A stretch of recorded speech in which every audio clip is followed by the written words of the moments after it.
These teenage sisters believe they're haunted by a poltergeist. I was going to ask the same question as I asked earlier. How many voices are there? 600. 600 voices. I know the joke. How many really are there, Margaret? I think so far we've had 10 Three. sensible voices, but the rest of the names are absolute rubbish.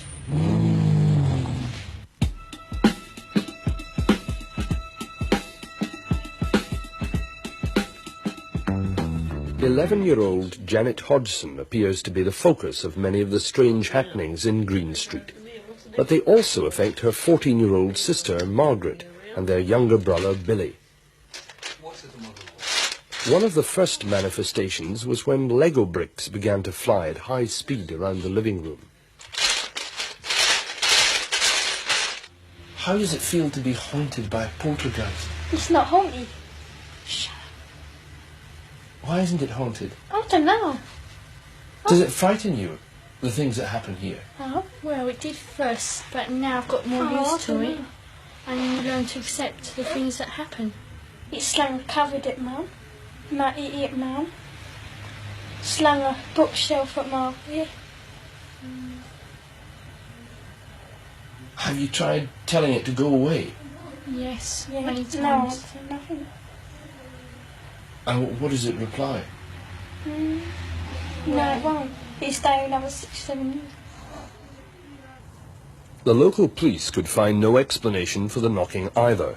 They were even more baffled when two of their beat constables reported seeing an armchair levitate across the Hodgsons' living room. It came off the floor, or maybe a half-inch, I should say, and I saw it slide off to the right, about 3.5 to 4 feet before it came to rest. I checked to see whether or not it could possibly have slid along the floor. I placed a marble on the floor to see whether or not the marble would go in the same direction as the chair did, and it didn't roll at all. I checked for wires under the cushion of the chair, and I could find no explanation at all.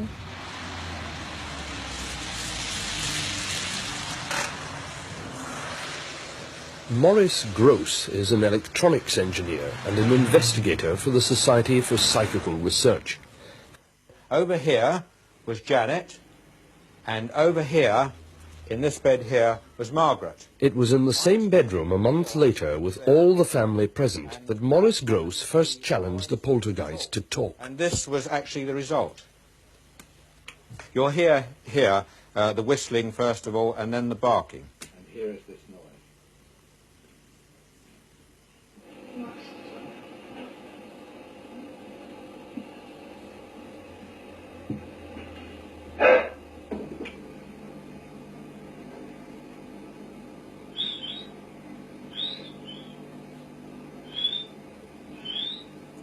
The barking here is quite extraordinary, actually.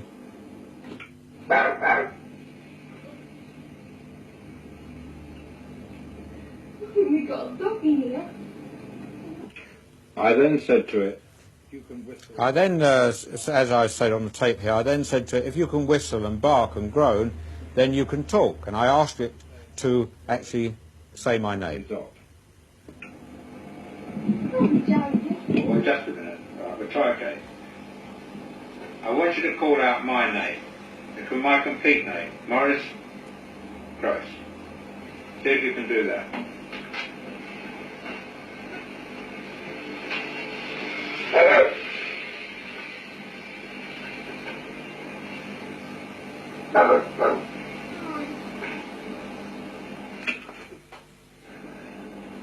Very good.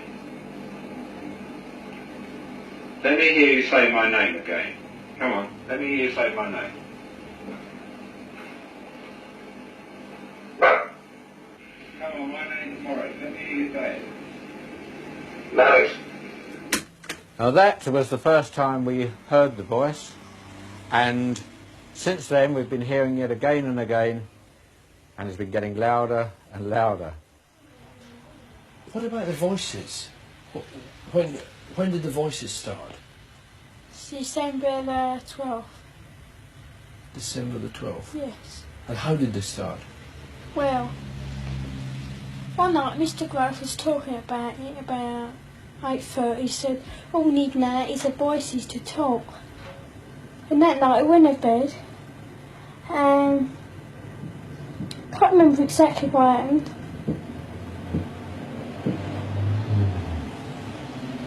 And What's that knocking? yeah, Can hear it now.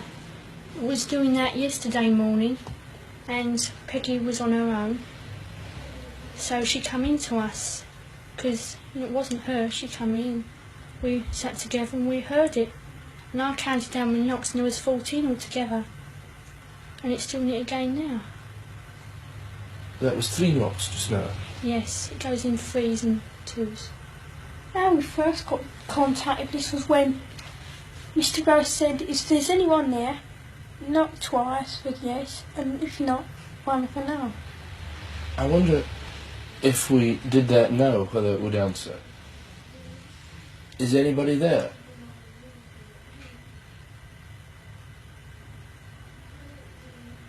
Is anybody there?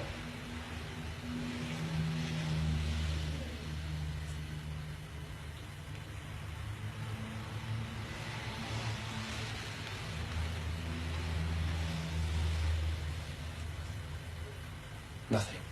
No. It doesn't always do it to order. No, it doesn't. It goes in spasms. Like we're talking now. It may not now, after you've said that, but it won't do it when you want it to, straight away. No. What about the voices? They sometimes say things and make answers. Is that the voice now? Yeah. Is anybody there?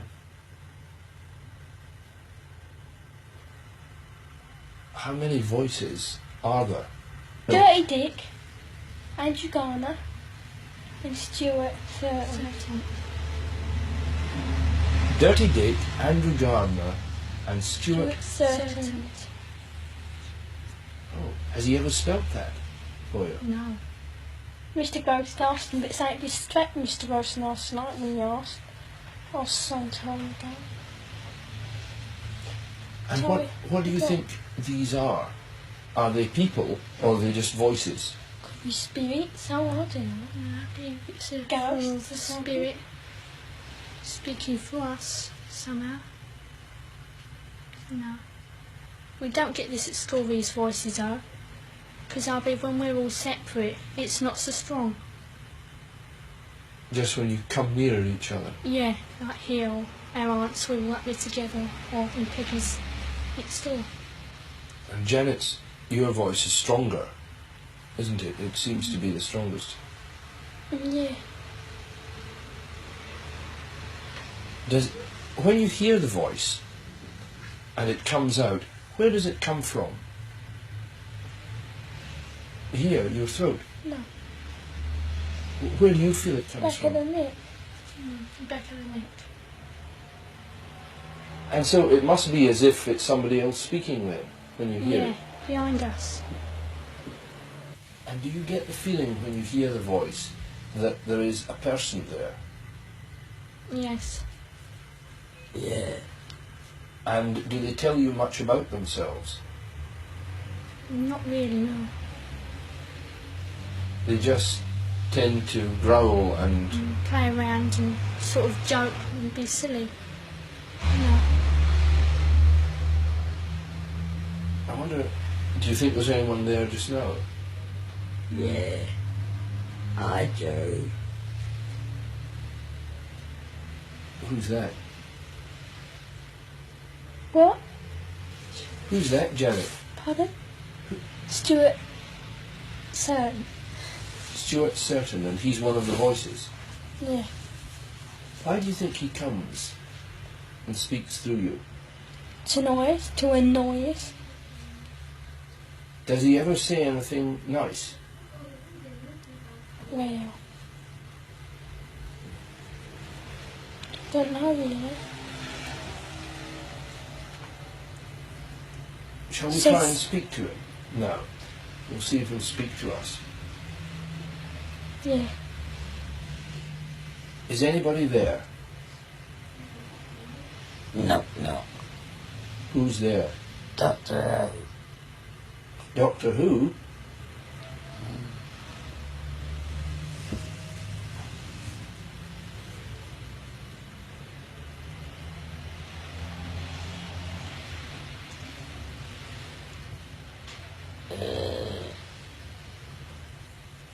Goose Chasers here.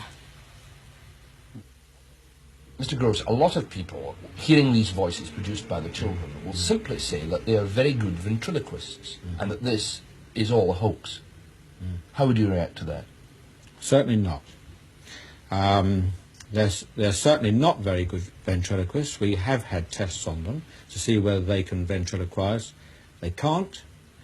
To keep up this particular type of voice for any length of time without damage to the vocal cords is absolutely impossible.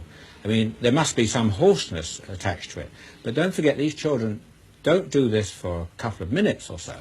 They do it for lengths of periods up to 3 hours, and without any hoarseness or sore throats whatsoever.